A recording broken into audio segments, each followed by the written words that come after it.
Olá, meu irmão, minha irmã, que a graça e a paz do nosso Senhor Jesus Cristo permaneçam com todos vocês, com todos nós. Vamos estarmos juntos para meditarmos mais um pouco acerca da palavra de Deus, buscando direção do Espírito Santo e sabendo que Deus está conosco em Cristo Jesus todos os dias. A promessa de Jesus Cristo é que estaria conosco todos os dias até a consumação dos séculos. E ele tem se apresentado a nós através dos cristãos, através da palavra, através da direção do Espírito Santo, através das soluções que nós precisamos para os nossos dias de adversidades, os nossos dias de conflito. Deus tem sempre um caminho, um apontamento para que nós possamos vencer as nossas batalhas por Cristo Jesus. Então, que Deus abençoe de maneira muito especial a cada um de vocês, cada família por vocês representado, que vocês tenham a presença de Deus de uma maneira muito especial na sua mente, no seu coração, e que nós possamos agora meditar um pouco na palavra de Deus, sabendo que Deus está conosco, nos dirige, nos fortalece, ele tem nos colocado em seu barco, né? Como a analogia que nós fazemos, quando Cristo está no barco, tudo vai muito bem. Como é que anda o seu barco? Que ventos andam soprando no seu barco? Como têm sido os dias do seu mar? Tem sido dias de calmaria, tem sido dias de tranquilidade, ou tem sido dias de tempestades e maremotos? Como tem sido o seu dia a dia na presença de Deus? Quando nós pensamos em todas essas coisas, nós observamos a palavra de Deus em Mateus capítulo 24, quando Jesus fala a respeito das tribulações dos últimos dias. Nós observamos que o mundo está cada vez mais difícil de lidar com as questões, difícil de lidar com os seres humanos, difícil de lidar com as adversidades. O mundo está ficando muito difícil de se viver por causa das relações sociais, as doenças, esses novos parâmetros de família que têm sido formado.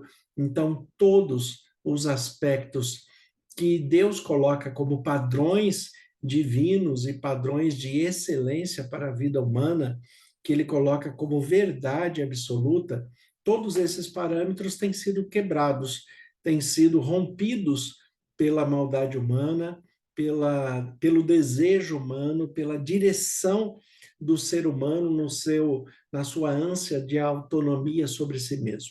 O ser humano sempre quis ser autônomo, distante de Deus, tendo ele próprio as decisões para os caminhos da sua vida. E assim, ele de fato acaba entrando em grandes males e desta maneira trazendo males também àqueles que convivem com ele, a família, os amigos, muitas vezes dentro do ambiente social, do ambiente trabalhista. Então, muitos males acabam acontecendo quando a autonomia do ser humano faz com que ele se afaste dos princípios e valores, ética e moral do reino de Deus.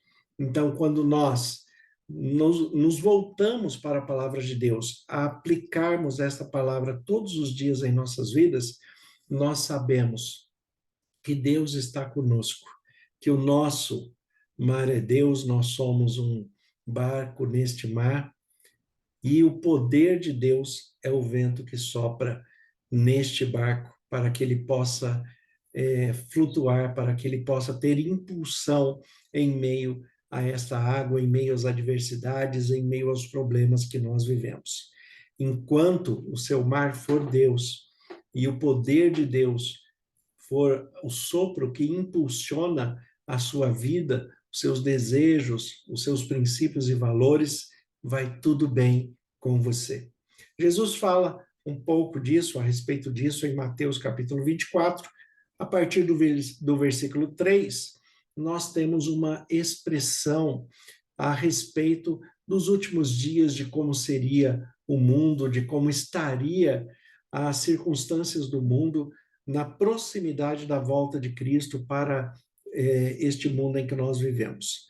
Jesus Cristo, segundo a palavra de Deus, e nós cremos desta forma porque somos cristãos, Jesus Cristo voltará entre as nuvens, todo olho verá. Ele não pisará na terra dessa vez, porque o texto de 1 Tessalonicenses, capítulo 4, a partir do versículo 13, fala que ressoada a trombeta de Deus e ouvida a voz do arcanjo, os mortos em Cristo ressuscitarão primeiro, nós, os vivos que estivermos, teremos o corpo transformados e juntos estaremos para sempre com o Senhor quando nós o encontrarmos nos ares.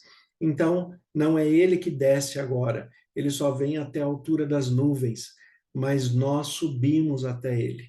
Nós estaremos junto com ele por toda a eternidade, e essa eternidade começa aqui, começa agora, começa quando nós decidimos aceitar Jesus Cristo em nossas vidas como Senhor e Salvador de nós, e também quando nós aceitamos a palavra de Deus como única regra de fé e prática para todo cristão. É assim que nós observamos a Bíblia, é assim que nós observamos a ação de Deus em nossas vidas.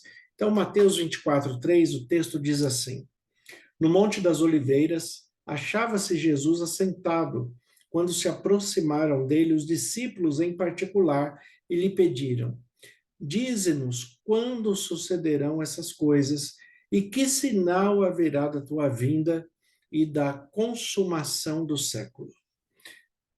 E ele lhes respondeu: Vede que ninguém vos engane, porque virão muitos em meu nome dizendo eu sou o Cristo, e enganarão a muitos. Observe a dificuldade que nós teremos nos fins dos dias, que é uma dificuldade que nós já estamos vivendo. As fake news não só estão no mundo eletrônico, as fake news também existem no campo espiritual. Quando Jesus fala que nos finais dos tempos, né, nós devemos tomar cuidado para que ninguém nos engane, porque muitos virão em seu nome e dizendo desta forma: eu sou Cristo, eu sou aquele que tem a verdade, eu sou aquele que apresento a única verdade para vocês. E desta maneira, muitas vezes, usando, como o apóstolo Paulo escreve a Timóteo, usando a palavra de Deus como fonte de lucro, como motivo de lucro, e não para restauração pessoal, para restauração conjugal, para restauração da família, para restauração da sociedade como deve ser. Ele usa simplesmente a palavra de Deus em benefício próprio como fonte de lucro. O apóstolo Paulo já deixou isso registrado no texto de Timóteo, a partir do capítulo 3. Paulo fala isso de uma maneira bem enfática, que sobrevirão tempos difíceis. Nós estamos vivendo tempos difíceis. E uma das maiores dificuldades que nós vivemos está exatamente a respeito da palavra que é divulgada, muitas vezes com um tom de verdade sendo mentira, muitas vezes apresentada até com provas que há um tempo atrás seriam irrefutáveis, mas hoje ela já não pode ser tão considerada verdadeira desta forma, porque os vídeos podem ser manipulados, os áudios podem ser manipulados, a expressão da verdade pode ser manipulada pela ação do homem, pela maneira que ele quer, até a sua aparência, a sua voz pode ser transformada eletronicamente, a sua aparência pode ser modificada por recursos eletrônicos. Então, nós vivemos uma época de fake news. Nós vivemos uma época em que a pessoa se apresenta de uma maneira nas redes sociais que muitas vezes não é da maneira que realmente ela vive no seu dia a dia. Ela não tem a mesma disposição, ela não tem a mesma alegria, ela não está em lugares tão bonitos, ela não tem uma vida financeira tão estável, ela não está o tempo todo em felicidade, né? Aliás, né, pelo contrário, felicidade é um estado de emoção, e toda emoção existem variações, ninguém é feliz o tempo todo, ninguém é triste o tempo todo, ninguém é melancólico o tempo todo, ninguém é acelerado o tempo todo.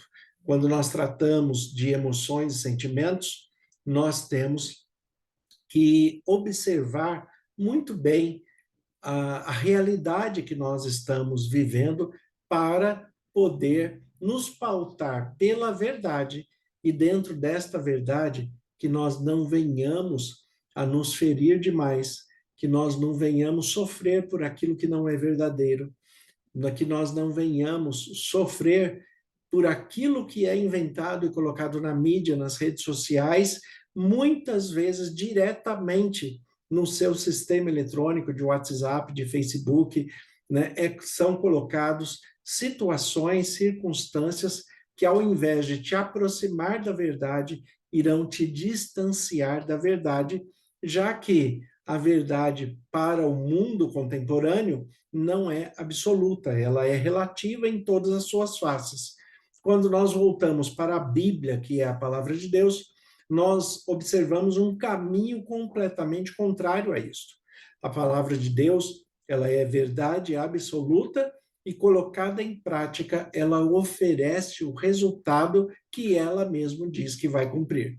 Então, nós temos que observar a palavra de Deus como instrução, exortação, correção, direção para as nossas vidas, porque é desta maneira que nós estaremos firmados para não sermos enganados, como fala em Efésios capítulo 4, né, a partir do versículo 12 em diante, para não sermos levados por todo o vento de doutrina.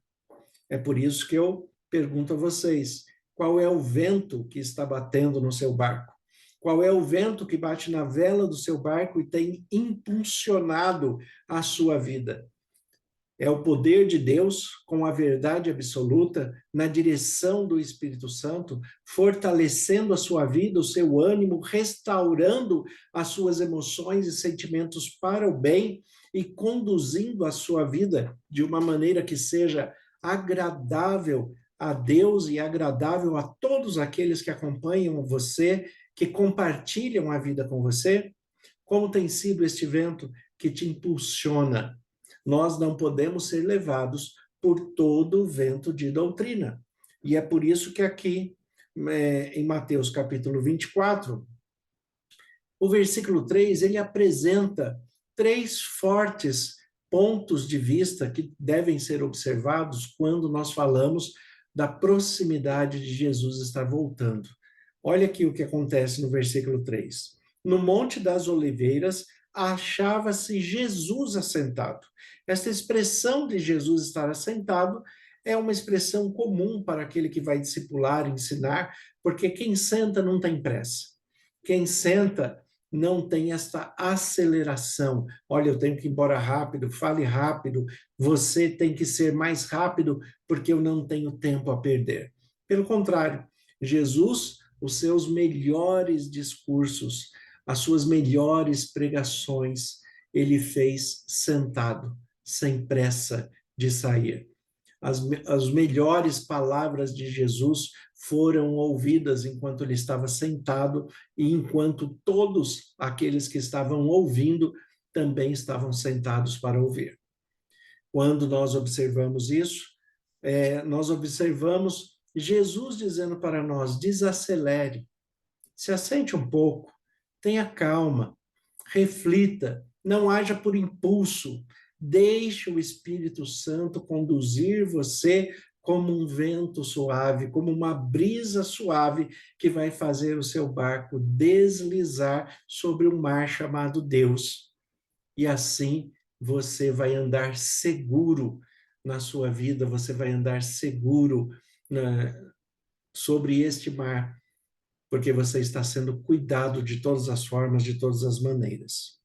Jesus, ele toca em 3 pontos, falando aqui.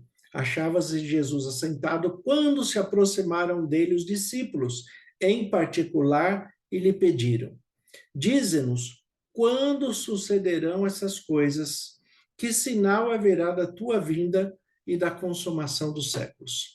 Observe os 3 aspectos que os discípulos perguntam a Jesus para que Jesus esclareça quando ele vai voltar, como que eu vou saber que Jesus está voltando, quais são os sinais da sua volta, para que a todo tempo eu tenha em mente que eu tenho que manter a minha integridade, a minha fidelidade, o meu comprometimento com Deus, com o reino de Deus, porque, afinal de contas, como cristão, eu represento Jesus Cristo. Então, os discípulos fazem essa pergunta: o Senhor vai embora, o Senhor vai para o seu lar celestial, nós ficaremos aqui. Como nós saberemos os sinais da sua vinda? Só que no versículo 3, quando os discípulos se aproximam de Jesus, a fala dos discípulos já começa dizendo assim: dize-nos quando sucederão estas coisas. Estas coisas. Que coisas são estas que os discípulos estão perguntando para Jesus? Jesus, ele está falando, aplicando vários sermões, várias parábolas, porque é assim que Jesus costumava ensinar, através de parábolas, porque desta maneira ficaria fácil das pessoas mais simples compreenderem, e aqueles que eram mais letrados acabavam não entendendo direito o que estava sendo apresentado. Mas as pessoas mais simples do dia a dia certamente sabia cada detalhe do que era colocado. Jesus era todo o tempo confrontado pelos doutores da lei, mas ele ensinava de uma maneira simples, de uma maneira eficaz, de uma maneira sólida, de uma maneira prática, dentro do dia a dia que cada um está vivendo. É por isso que no versículo 22, no capítulo 22 de Mateus, ele coloca o texto iniciando com a parábola das bodas, né? Em que o momento em que nós vamos nos reencontrar com Jesus Cristo.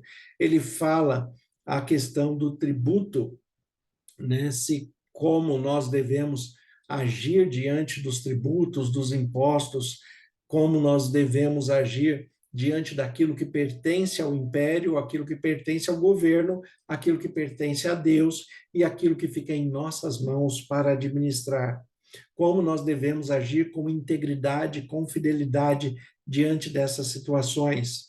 Também na parte teológica, nós temos os saduceus, que questionavam a respeito da ressurreição, falando que ressurreição não existia, assim como muitas pessoas hoje também afirmam que a ressurreição não existe, e como fala o apóstolo Paulo em 1 Coríntios capítulo 15, se Cristo não ressuscitou, é vã a nossa fé e vã a nossa pregação. Não serve para absolutamente nada, a não ser para nos trazer restrições e regras. Então, aquele que não acredita na ressurreição acaba se voltando para a sua humanidade, porque ele quer desfrutar do que a vida oferece, já que na sua mente, no seu coração, ele não crê que haverá uma ressurreição para a vida eterna. Jesus, ele explana esse tempo, esse texto aqui, né? E depois ele fala a respeito dos mandamentos, o grande mandamento, quais são os maiores mandamentos para a vida de um cristão: amar a Deus sobre todas as coisas e o próximo como a ti mesmo. O mandamento que está no Shema Israel, Deuteronômio 6, a partir do versículo 4, amando o Senhor sobre todas as coisas, e também Levítico capítulo 19, a partir do versículo 17 em diante, amar o próximo como a si mesmo. Também Jesus, ele fala que o Cristo vem da descendência de Davi, se apresentando ele mesmo como sendo um Cristo, e aí Jesus, ele censura os escribas e os fariseus pela sua postura, por não levar a palavra da verdade à multidão, para querer impor regras que não faziam parte da palavra de Deus, para o excesso de legalidade, para o distanciamento da verdade, como muitos fazem hoje a respeito de música, alimentação, a respeito de vestuário, a respeito de maquiagem. Muitas pessoas, né, infelizmente, colocam regras que a Bíblia não fala, que Deus não exige, e pregam mentiras de púlpito. então nós temos que tomar muito cuidado. E é por isso que Jesus faz várias advertências, como, por exemplo, ele fala no 23:14, ai de vós, escribas e fariseus hipócritas, porque devorais as casas das viúvas e para justificar fazeis longas orações e isso sofrereis juízo muito mais severo. Então, o que eles faziam, os doutores da lei faziam? Se aproveitavam de circunstâncias, manipulando as situações para tirar vantagem, e o que Jesus está falando? Você está fazendo isso, você está colocando um legalismo, você está oprimindo as pessoas com mentiras, com aquilo que não é verdade da palavra de Deus, né? Como eu já disse, a respeito de música, a respeito de alimentação, a respeito de vestuário, a respeito de várias questões de adornos. Então, em vários pontos, Jesus fala: vocês estão usando isto como peso para as pessoas e falando que isto vem de Deus, então, ai de vós, escribas e fariseus, que são hipócritas, porque ninguém consegue cumprir nem a lei mesmo que ele está propondo. E aí, diante de tudo isso, Jesus lamenta sobre Jerusalém, falando que Jerusalém poderia ter uma vida muito mais tranquila, uma recompensa maior de Deus, poderia ter paz, poderia ter descanso, porque ali se conhece a palavra de Deus. Jerusalém é a cidade da paz, o lugar de paz. E no lugar de paz ninguém tinha paz, assim como acontece muitas vezes em muitas igrejas, né, que deveria ser um lugar de paz, de descanso, de harmonia, de direção espiritual, mas ali ninguém tem paz por causa da opressão, por causa daquilo que é apresentado de maneira opressora, legalista e fora da verdade da palavra de Deus. Então Jesus apresenta tudo isso que eram os sinais dos tempos e ele fala, os discípulos perguntam: mas quando vai acontecer estas coisas? E Jesus responde o capítulo 24 falando: quando chegar vocês vão entender. Esses dias vão chegar e nós observamos que nós já estamos nesses dias. Mas o que nós temos que compreender é que quando nós estamos em Deus e Deus está em nós, nós podemos descansar apesar das adversidades deste mundo, apesar de muitos religiosos, fariseus e escribas ainda continuando com a sua hipocrisia, querendo colocar peso em cima das pessoas que Deus mesmo não coloca. Mesmo assim, quando nós nos firmamos em Deus, quando o nosso mar é Deus, quando nós somos o barco nesse mar de Deus, e o vento que nos impulsiona é o sopro de Deus, nós vivemos em paz, harmonia, nós vivemos muito melhores, porque Deus está nos guiando, nos sustentando e nos impulsionando. Então, que Deus abençoe a todos vocês de um modo muito especial, que vocês desfrutem desse sopro de Deus com alegria, como uma brisa suave que acalma a tempestade que você possa estar vivendo. Descanse em Deus e tudo ficará bem, em nome de Jesus.